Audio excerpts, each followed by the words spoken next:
할렐루야. 예, 반갑습니다. 여러분 2015년 시작한 지도 한 10일이 지났습니다. 새해가 되면 여러 가지로 새로운 결심을 하고 각오를 해서 이렇게 출발을 하는데, 여러분들 아마 새로 각오한 것, 결단한 것들이 여러분 어떻게 잘 진행되고 있는지요? 지난번에 제가 그런 말씀 한번 드렸죠. 21일의 법칙. 우리 뇌 속에 뭔가 이렇게 습관으로 자리 잡으려면 미니멈 21일 동안은 계속적으로 이렇게 해보는 것, 21일을 통해서 우리가 이게 습관화 될 수 있다 하는 그런 말씀을 드렸습니다. 그래서 여러분들이 새로 작심하신 것, 결심하신 것을 한번 21일까지는 끝까지 한번 밀고 나가셔 보시기 바랍니다. 아마 여러분들의 그러한 좋은 습관이 될 줄로 믿습니다. 우리 교회도요, 2015년에 여러 가지 새로운 마음으로 또 새 비전을 가지고 출발하고 있습니다. 저는 개인적으로 너무나 참 감사한 게 많아요. 요즘 이렇게 예배를 드리다 보면 이젠 몇몇 분들이 점점 예배를 위해서 기도하신 분이 많이 늘었습니다. 그래서 5분 더 일찍 오셔서 우리 일부 예배도 보니까 이렇게 기도하시면서 예배를 준비하고 계십니다. 또 이 셀 모임에서도 참 아름다운 교제들이 많이 이렇게 일어나고 있습니다. 제가 듣는 바로는 우리 셀 모임에서 여러 가지 삶의 얘기를 말씀을 통해서 나누고 이렇게 또 격려하고 서로 기도하는 참 이런 아름다운 모습이 많이 발견되고 있습니다. 금요일 날 저희 교회에서 처음으로 이렇게 셀 모임을 갔는데 내심 많은 그러한 걱정뿐만 아니라 기도도 많이 했습니다. 왜냐하면 이렇게 영적인 분위기가 우리가 가정에서 모이다가 교회에서 모이게 되면 어떻게 그런 분위기가 날까 하는 그런 염려함도 있었는데, 저는 참 감사한 것이 이렇게 그 안에서도 많은 그러한 영적인 분위기들, 또 서로의 진정한 나눔들이 있는 것을 보면서 참 감사하다. 이 모든 것들이 정말 하나님께서 이루시는 그러한 과정이구나 하는 그러한 개인적인 생각을 가졌습니다. 여러분, 교회는 믿음의 공동체입니다. 머리 대신 주님께서 친히 주관하시는 공동체가 바로 교회예요. 그렇기 때문에 우리가 교회를 위해서 여러분 기도할 때 정말 주님께서 원하시는 공동체, 하나님이 쓰시는 그러한 그릇으로 우리를 만들어 주실 줄 믿습니다. 여러분, 그렇기 때문에 교회를 위해서 여러분 계속적으로 기도해 주셔야 합니다. 교회는 기도를 통해서 교회가 세워지고 교회가 성장되고 교회가 지경이 넓혀집니다. 다른 방법이 없어요. 왜냐하면 영적인 기관이기 때문에 기도를 통해서 먹고 기도를 통해서 일어나는 것이 여러분 교회입니다. 그렇기 때문에 철저하게 우리가 교회를 위해서 여러분 함께 기도해 주시기 바랍니다. 2015년 우리 교회 표어가 여러분 주보에도 있지만 우리가 세 가지죠. 초심, 회복, 생명. 이 세 가지를 가지고 우리 함께 나아가고자 합니다. 우리 지난 시간에 초심으로 돌아가자 하는 그러한 말씀을 나눴는데, 이번에는 두 번째 시간을 우리가 회복에 대한 그러한 말씀을 함께 나누고자 합니다. 우리가 살아가는 이 현대 사회를 보게 되면 많은 지나친 그런 성공지향적인 가치관을 많이 가지고 살고 있습니다. 모두가 성공하기를 바랍니다. 실패하길 바라는 사람은 아무도 없어요. 그 성공도 가장 정점으로 1등만을 이렇게 바라는, 승자만을 바라는 그러한 흐름이 이 사회 가운데 있습니다. 왜 이런 현상이 일어날까요? 승자는 누구에게나 사랑을 받고 스포트라이트를 받지만 패자는 설 자리가 없기 때문에 늘 승자를 갈망하고 있습니다. 우리 올림픽 같은 그 경기를 봐도 그렇죠. 금메달을 따야 1등을 해야 기억 속에 오래 남지, 은메달이나 동메달은 그리 기억에 오래 남지 않는 것을 볼 수가 있습니다. 그렇기 때문에 사람들은 어찌하든지 이렇게 이겨보려고, 성공하려고, 그렇기 때문에 무한 경쟁 속에서 살아가는 시대가 바로 이 시대다, 이렇게 해도 과언이 아닙니다. 그런데 한 가지 문제가 있습니다. 성공하는 사람은 극히 소수에 한정되어 있다는 사실이에요.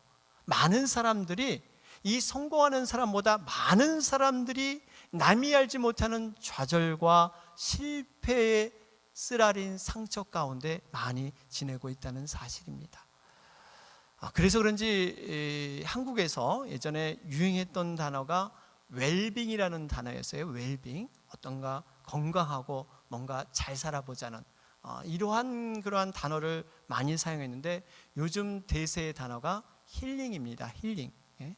힐링 콘서트, 힐링 캠프, 힐링 아트, 힐링 뮤직, 힐링 푸드, 힐링 투어. 모든 것이 힐링을 붙여서 많이 사용들 해요. 그래서 어떤 상품이 이렇게 개발이 되면 거기다가 힐링자를 붙이면 그 상품이 뭔가 좀 달라 보이고 뭔가 이렇게 우리에게 필요하지 않나 하는 그런 인식을 가질 정도로 이 힐링이란 말을 굉장히 많이 사용하고 있습니다. 저는 이런 생각을 해봤어요. 왜 이런 힐링이란 말이 이렇게 많이 쓰일 수밖에 없을까? 왜 사람들이 힐링에 이렇게 갈망하고 있을까? 그 이유는 단 한 가지예요. 사람들의 깊은 내면을 들여다보면 마음속에 그러한 여러 가지 실패의 상처들, 여러 가지 답답한 마음들, 뭔가 풀리지 않은 내 자신이 힐링되어야 된다는 그러한 강박관념, 그러한 필요성을 모든 사람이 갖고 있다는 사실입니다. 어떻게 보면 참 현실적으로 안타까운 그런 현실이 바로 요즘의 시대가 아닌가 생각을 해요. 겉으로 보기에는 멀쩡합니다. 겉으로 보기에는 남이 정말 부러워할 만큼 모든 것을 가진 것 같지만 그 내면을 보면 마음속에 아픔이 있는 거예요. 상처가 있는 거예요.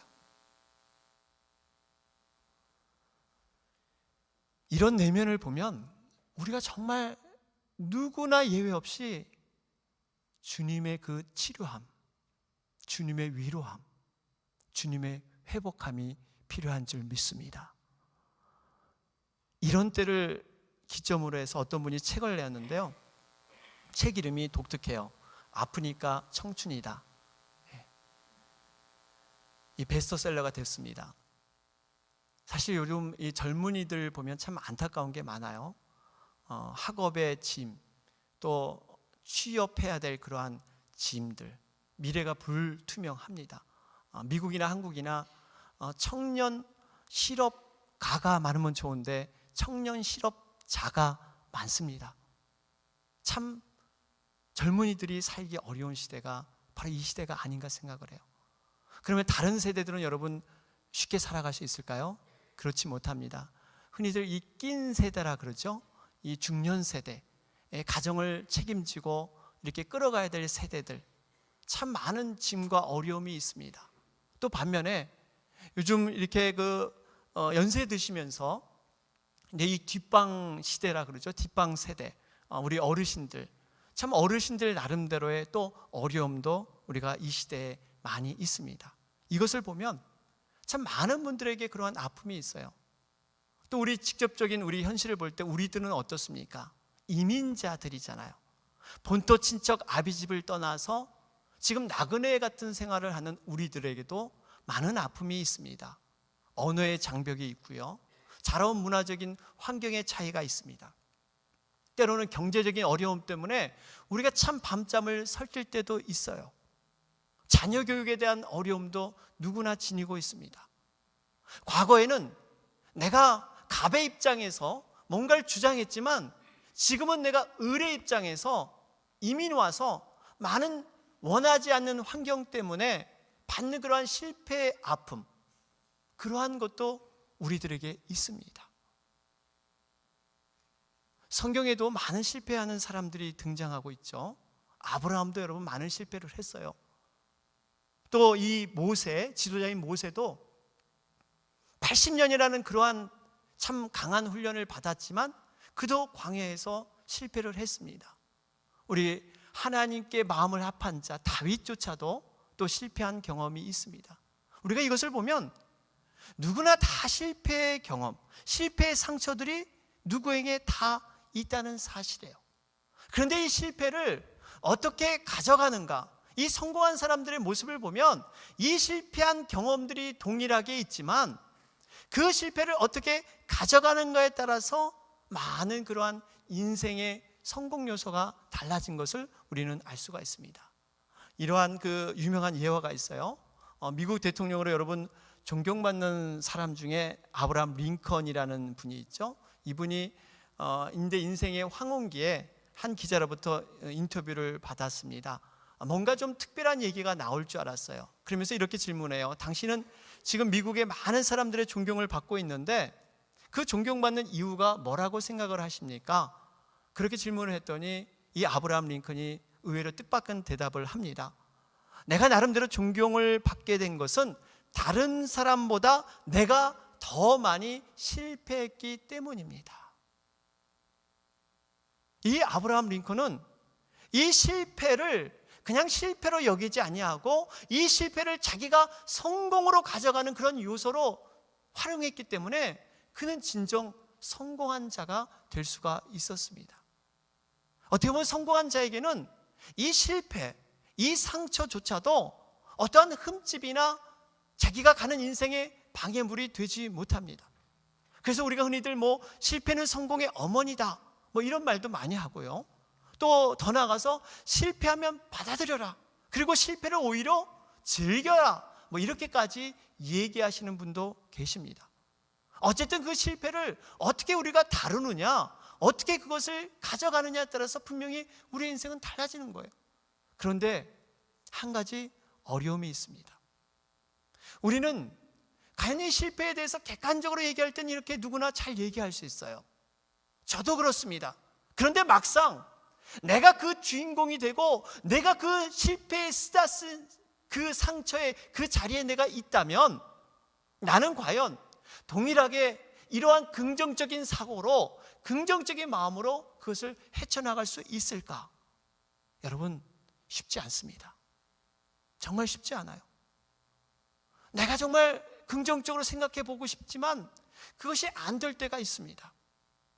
일어나고 싶지만 일어나고자 하는 그 다리의 힘이 우리가 없을 때가 있어요. 사람들의 위로가 때로는 정말 그렇게 생각하고 그렇게 갖고 싶지만 그 위로로서 충분하지 않을 때가 우리에게 있단 말이에요. 성경의 욥을 보세요. 욥의 친구들은 그 당시 때 지혜자들이었습니다. 정말 많은 학식을 알고 많은 경험을 했던 사람들이 욥의 친구였어요. 그들이 찾아와서 욥을 위로하고 했지만 결국에는 욥에게 논쟁거리밖에 되지 아니하는, 진정한 위로가 되지 아니하고 욥의 마음을 더욱더 힘들게 했던 그 장본인들이 바로 욥의 친구들이었어요. 우리가 이것을 보면 분명히 사람들의 위로 중요합니다. 그것을 제가 평가절하하고 싶지는 않습니다. 우리는 정말 어려운 분들이 있을 때 위로해주고 우리가 기도해주고 격려해줘야 돼요. 그런데 거기서만 우리는 모든 것을 위로받고 회복할 수 없다는 것을 저는 말씀드리고 싶습니다. 바로 우리 주님의 그 만남, 그 주님의 은밀한 내면의 그 터치하심이 우리 가운데 있어야 될 줄로 믿습니다. 이것이 없으면요, 우리가 진정한 회복이 일어나지 않아요. 우리 주님의 그 회복하심의 그 모습은 어떻습니까? 단순히 어떤 응원석에 계셔서 너희들 힘내, 열심히 싸워봐, 파이팅 해봐 하는 그 정도의 위로가 아니세요.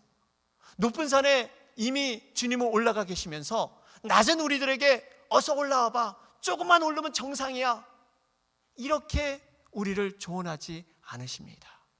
주님은 높은 곳에 계시면 친히 낮아지셔서 우리의 그 슬픔의 현장에서, 우리의 그 상처의 그 마음에서 친히 찾아오셔서 우리를 싸매주시고 우리의 그 아픔과 함께 더불어 정말 우시면서 그 아픔을 나의 아픔으로 함께 싸매주시는 그분이 바로 우리의 주님인 것을 여러분 믿으시길 바랍니다. 이게 우리 주님이세요. 이 모습이 우리의, 그렇기 때문에 우리가요, 이 회복은요, 우리가 열심히 노력도 하지만 우리 노력으로 되지 않아요. 발버둥 친다고 되는 것이 아닙니다. 정말 우리의 주님을 만나야 돼요. 주님을 내 심령 가운데 충격적인 그런 만남으로 여러분 회복돼야 될 줄로 믿습니다. 이 회복을 위해서 주님은 늘 기다리시고 우리를 찾아오십니다. 그런데 이 찾아오시는 그 주님을 우리가 만나려면 우리 나름대로의 준비가 필요합니다. 그 준비를 오늘 말씀을 통해서 저는 두 가지를 통해서 함께 여러분과 은혜를 나누고자 합니다. 회복을 위한 주님의 원하심, 그것은 과연 무엇일까요? 첫째로, 주님께서 우리에게 회복을 위해서 원하시는 것은 갈릴리로 돌아가서 주님과 만났던 원래의 모습을 돌아보기를 원하십니다. 갈릴리로 우리를 돌아가길 원하세요. 사랑하는 여러분, 회복되기 위해서는요, 먼저 우리가 생각해야 될 것이 과거에 우리가 어떤 자였던가, 또 주님을 만났을 때 우리가 어떻게 만났던가 하는 것들을 여러분 돌아보는 것이 무척 중요합니다. 우리들에게 나름대로 여러분 아마 영적인 고향 갈릴리와 같은 곳이 여러분 있을 거예요. 어떤 분들은 세례를 받으실 때 놀라운 그 성령님의 임재를 깨달을 때가 있습니다. 어떤 분은 말씀 공부를 할 때, 성경 공부를 할 때 정말 놀라운 그 인생의 풀어짐이 그 말씀 속에서 발견돼서 내 심령이 뜨거울 때가 있어요. 어떤 분은 부흥의 말씀 때라든지 기타 집회 때라든지 정말 주님과 만났던 뜨거운 경험들이 있습니다. 어떤 분은 골방에서 개인 기도를 하다가 성령님께서 정말 충만한 그러한 마음으로 정말 이 불처럼 바람처럼 그러한 놀라운 은혜를 받으신 분이 있습니다. 바로 그것이 영적인 갈릴리예요. 누구나 그런 갈릴리가 아마 여러분 있으실 거예요. 오늘 본문에도 보니까 갈릴리 호수가 등장을 합니다. 이 갈릴리 호수는 예수님과 제자들에겐 너무너무 특별한 장소였어요. 왜냐하면 제자들이 예수님을 처음 만난 장소가 바로 이 갈릴리였습니다. 동시에 제자들이 회복하게 된 장소가 바로 이 갈릴리였어요. 부활 후에 예수님이 나타나셨습니다. 그리고 성령 충만함으로 그들을 회복시키시고 다시 새 사명자로서 사역자로 거듭나게 하신 곳이 바로 이 갈릴리예요. 우리가 이것을 보면 분명히 회복은 우리가 첫사랑을 만났던 그곳, 바로 우리의 처음으로 돌아가야만 이 회복이 일어난다는 사실이에요. 주님의 첫사랑, 여러분 우리가 초심으로 돌아가는 것, 바로 그것을 통해서 회복이 일어날 줄 믿습니다. 여러분들은 이 갈릴리로 온 것들, 이 갈릴리로 그들이 이렇게 올 수 있었던 것은, 어떤 분들은 이것을 단순히 제자들이 실패했기 때문에 그들이 할 수 있는 것은 이 어부로서 고기 잡는 것, 이것밖에 없기 때문에 갈릴리로 돌아왔다, 이 갈릴리로 돌아온 것이 실패다, 이렇게 말씀하시는 분도 계십니다. 물론 제자들이 예수님을 쫓는데 제자로서 사는 것은 실패했지만 갈릴리로 온 것은 단순한 실패가 아니에요. 그 갈릴리 속에는 영적인 회복의 장소가 분명히 이 갈릴리로 증거되고 있다는 사실이에요. 마태복음 28장 10절 말씀을 보면 거기에 기록되기를, 이에 예수께서 가라사대 무서워 말라, 가서 내 형제들에게 갈릴리로 가라 하라, 거기서 나를 보리라 하시니라. 그러니까 제자들이 지금 갈릴리로 온 이유가 거기서 예수님을 만날 수 있다는 그러한 막연하지만 나름대로의 약속에 대한 확신이 있었기 때문에 그들이 지금 갈릴리로 돌아온 거예요. 그러면서 그 갈릴리에서 예수님은 모든 것을 계획하시고 준비하고 계신 것입니다. 특별히 이 갈릴리는요, 지형적으로도 참 의미가 있는 지역입니다. 회복을 통해서 앞으로 어떠한 자세로 그들이 살아가야 될 것인가, 그 사역에 대한 분명한 구체적인 그 지시를 갈릴리 땅을 통해서 말씀해 주는 암시가 이 속에 들어 있습니다. 여러분도 아시겠지만 갈릴리는 굉장히 땅이 멸시받고 천대받은 땅이었어요. 흑암과 사망의 땅이었습니다.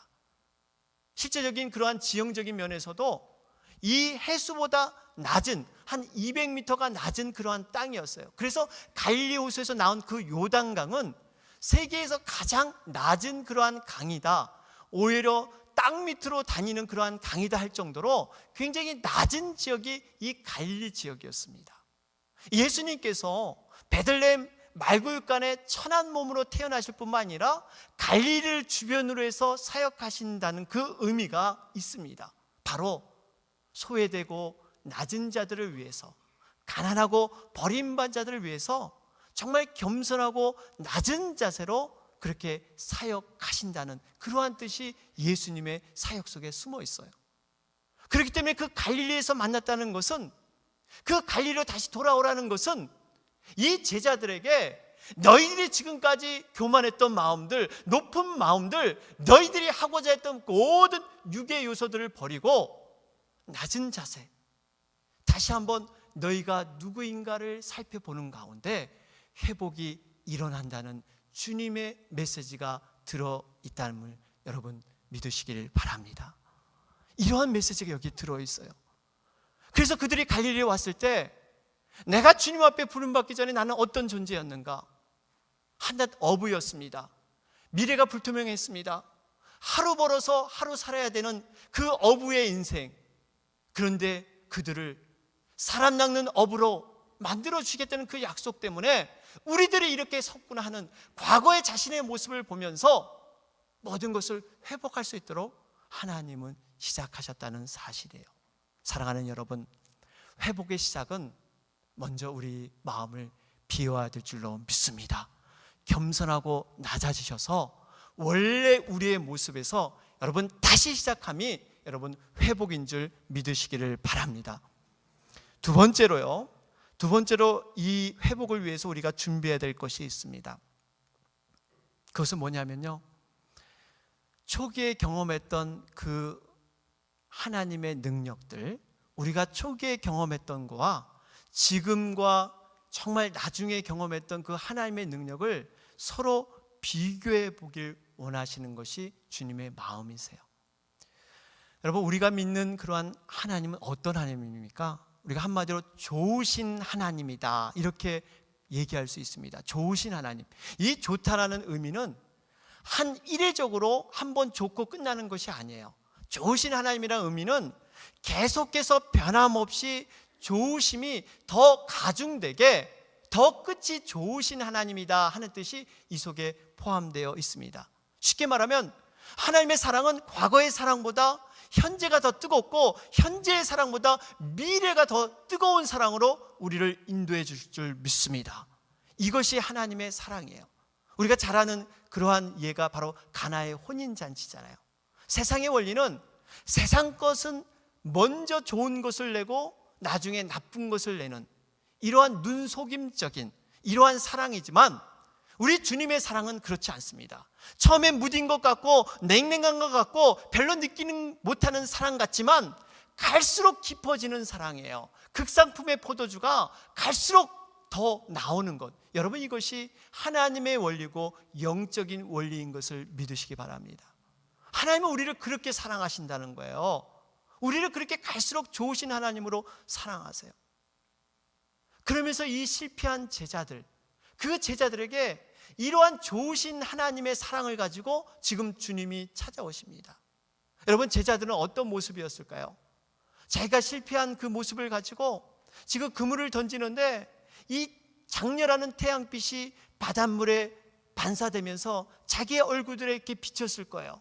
그러면서 자신들이 실패했던 그 실패감, 내가 주님을 십자가에 못 박아야 했던 그 마음의 그 상처들, 하염없는 그 흐르는 눈물을 뒤로하고 끊임없이 그물을 던지면서 그곳에서 있었습니다. 바로 그때 예수님이 찾아오시는 거예요. 그런데 예수님이 찾아오심은 너무나 참 과거에 그 예수님을 처음 만났던 그 부분과 너무나 흡사한 것이 많이 있습니다. 우리가 누가복음 5장을 보면 예수님의 제자 이 베드로가 예수님을 처음 만났던 사건이 누가복음 5장에 기록되어 있습니다. 밤새도록 그는 그물을 내렸어요. 그런데 한 마리도 잡지 못했습니다. 그럴 때 예수님께서 찾아가셔서 네가 깊은 데로 가서 그물을 던지라 그랬더니 베드로가 말씀에 의지해서 깊은 데 그물을 내리게 됩니다. 그랬더니 어떻게 됩니까? 그물이 찢어질 정도로, 찢어지기 때문에 옆에 있는 다른 사람들이 돕지 않으면 그 그물을 담아낼 수 없을 정도로 그물이 잡히게 돼요. 그럴 때 베드로의 행동이 바로 무릎을 꿇습니다. 주여, 나는 죄인으로소이다. 나를 떠나소서. 나는 죄인으로소이다. 나를 떠나소서. 여러분, 왜 이런 고백이 나왔을까요? 그동안 베드로는 이 예수님을 나사렛 목수의 아들로 기껏해야 좋은 선생으로만 알고 있었는데, 이 모습을 보니까 그 하나님의 영광 앞에, 하나님의 신성 앞에 무릎 꿇을 수밖에 없었던 거예요. 그러면서 나는 죄인으로소이다. 사랑하는 여러분, 우리가 주님을 진정으로 만나면요, 그 태양빛 앞에 우리가 정면으로 딱 우리 자신을 맞닿으면 우리는 이런 고백을 할 수밖에 없어요. 내가 무엇을 했습니다. 내가 어떠한 것을 이루었습니다. 다 필요 없습니다. 그저 나는 부족한 죄인입니다. 죄인입니다. 이 고백밖에 없는 거예요. 이러한 베드로에게 주님은 사람을 낚는 업으로 나를 쫓으라. 배와 그물을 버려두고 베드로가 쫓게 됩니다. 그런데 이 모습이 오늘 본문 5절을 봐도, 이 5절 이하를 봐도 비슷하게 이것이 전개가 돼요. 예수님께 찾아오셔서 고기를 잡았느냐 묻습니다. 한 마리도 잡지 못했다고 대답을 하죠. 근데 예수님께서 깊은 데로 그물을 던지라는 말 대신에 오른편, 배 오른편에 그물을 내려라, 그 말씀에 의지해서 그물을 던졌습니다. 그랬더니 고기가 잡혔는데 153마리. 그런데 그물은 찢어지지 않았어요. 우리 오늘 11절 말씀을 보니까 거기에도 그렇게 기록되어 있죠. 큰 고기가 153마리라 이같이 많으나 그물이 찢어지지 아니하였더라. 153마리 완전히 그물에 가득 차였지만 찢어지지 아니하였다, 분명히 기록되어 있습니다. 우리가 예수님이 처음 만난 것과 지금에 만난 것은 조금의 차이가 있어요. 그 차이가, 처음에 만날 때는 깊은 데 가서 그물을 던지라고 했는데 지금은 좀 더 구체적이고 이해하기 쉬운 단어로 배 오른편에 그물을 던지라고 말씀을 하고 있습니다. 막연하게 얘기하지 않고 구체적으로 성령님을 통해서 말씀을 해주시고 있는 거예요. 더군다나 그물이 찢어지지 않았어요. 그물이 그때는 많이 잡혀서 찢어지고 지금은 덜 잡혀서 찢어지지 않았냐? 그게 아니에요. 153마리, 그물에 담을 수 있는 최대 양이 담겼는데도 불구하고 그물이 찢어지지 아니했다, 지금 말씀하고 있는 거예요. 여러분, 그물이 찢어지지 않으면 어떤 의미가 있을까요? 여기에 묵시적인 은혜가 있어요. 과거에 네가 3년 동안 나를 쫓는다고 네가 쫓았는데 그때는 네 힘으로, 네 생각으로, 네 계획으로 쫓았기 때문에 그 그물이 찢어질 수밖에 없었다. 목자를 치니까 양떼들이 다 흩어져 버렸어요. 예수님이 십자가에 달리시니까 모든 제자들이 다 흩어지는 불완전한 그러한 상황이 전개됐습니다. 그러나 지금은 달라요. 지금은 찢어지지 않고 완벽하게 지금 그 사역을 이루겠다 하시는 것이 주님의 마음이세요. 주님의 계획이세요. 우리가 이것을 어디서 유추해 볼 수 있을까요? 어떤 단서에서 우리가 알 수 있을까요? 바로 요한복음 20장에서 우리가 찾아볼 수가 있습니다. 여러분, 요한복음 20장을 말씀을 잠깐 보면요, 여러분 20장 22절과 23절 말씀을 한번 우리가 읽어보도록 하겠습니다. 우리 화면에 있으면 같이 읽겠습니다. 시작. 이 말씀을 하시고 저희를 향하사 숨을 내쉬며 가라사대 성령을 받으라. 너희가 네 죄든지 사하면 사하여질 것이요 네 죄든지 그대로 두면 그대로 있으리라. 이 말씀이에요. 이 말씀. 네, 좀 화면을 더 띄워주시고요. 우리 여기 보면요, 저희를 향해 숨을 내쉬며 가라사대 성령을 받으라. 여러분, 이 장면이 뭐가 생각이 나요? 우리 창세기 때 사람을 창조하시고 코에 생기를 불어넣으시는 성령의 사람으로 만드는 그 장면이 떠오를 겁니다.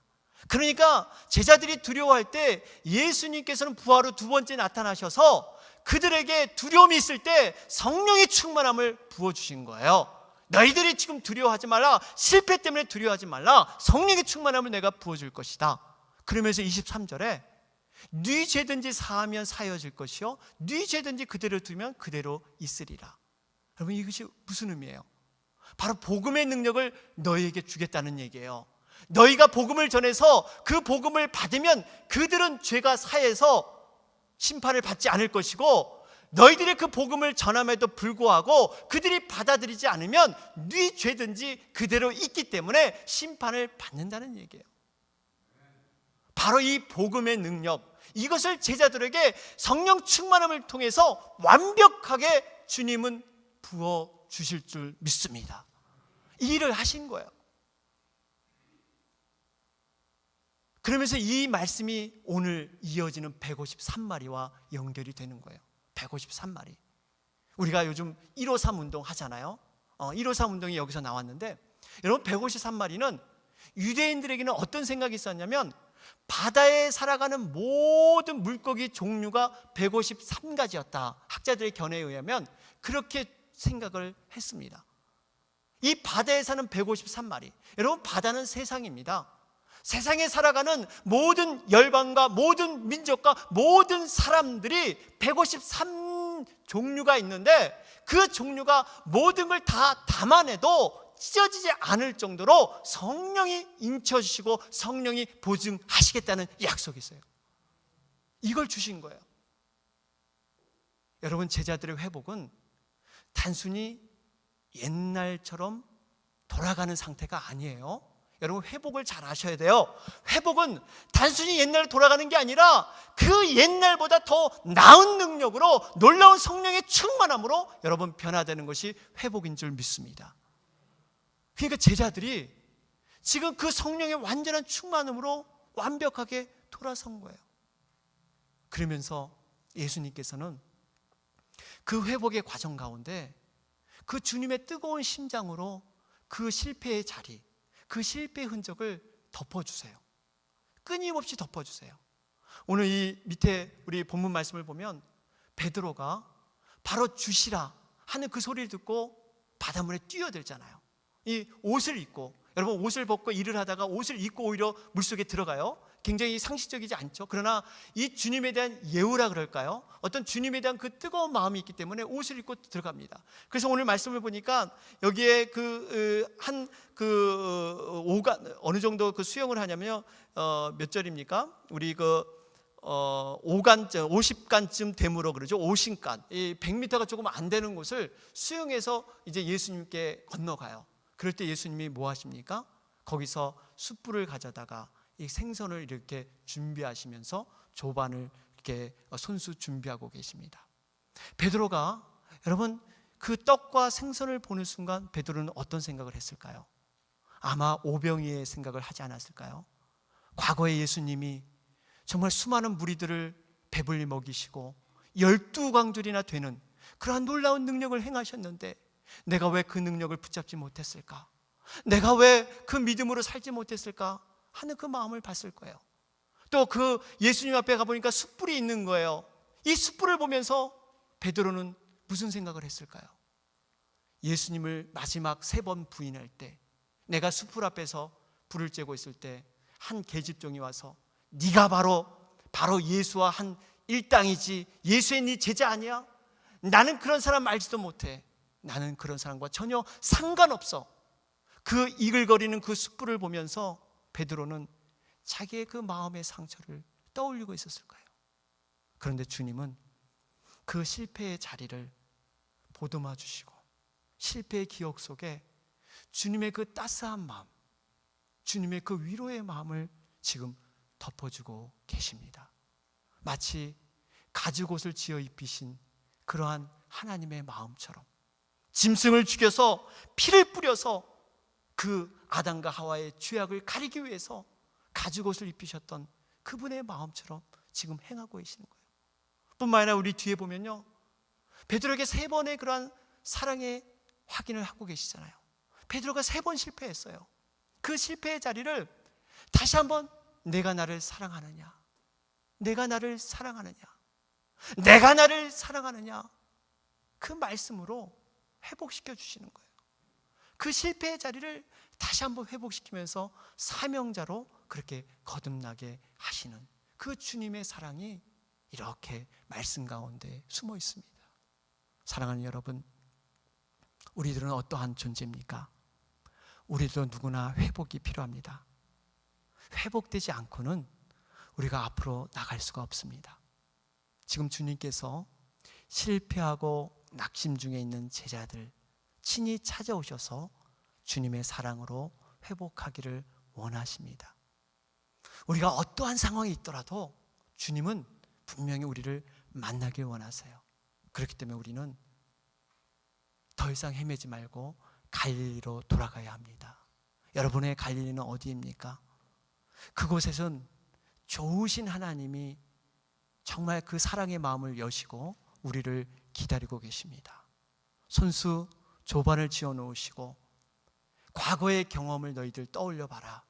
지금의 그 경험과 미래의 놀라운 일들을 내가 너희를 통해서 보이리라.